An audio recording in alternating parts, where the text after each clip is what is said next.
اور ان کا گرو گھنٹال ابلیس جو اس وقت ان کے پاس ہوگا اس کے پاس پہنچیں گے کہ وہ انہیں اس سے نجات دلا دے، وہ بھی ہاتھ کھڑے کر دے گا۔ وقال الشیطان لما قضی الامر ان اللہ وعدکم ووعدتکم فاخلفتم، صاف طریقے سے کہہ دے گا کہ میں نے جو وعدہ تم سے دنیا میں کیا تھا، تمہیں آرزویں دلائی تھی، تمہیں تمنائیں دلائی تھی، تمہیں گمراہ کیا تھا،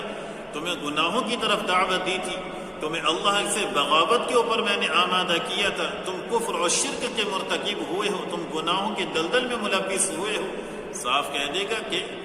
یہ تو میں نے جو تم سے وعدہ کیا تھا میں تو اس کی خلاف ورزی کرنے والا ہوں،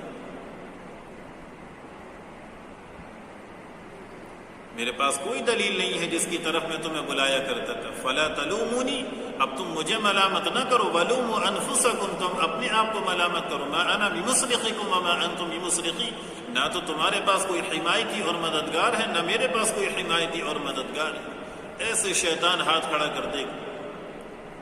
ان الظالمین لهم عذاب علیم، ظالموں کے لیے رسوا کن عذاب،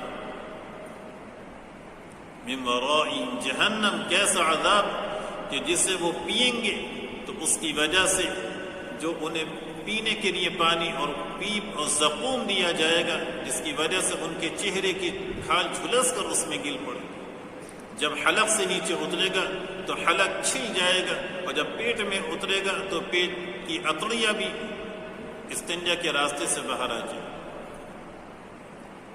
لوہے کے گرز مارے جائیں گے، سخت ترین اذیتیں اور سخت ترین سزائیں ان مجرموں کو اور گنہگاروں کو دی جائیں گی جو اس طرح کے افعال کو انجام دینے والے ہیں۔ اور اللہ نے انبیاء کو تسلی دی، فلا تحسبن اللہ مخلف وعدہ رسلہ،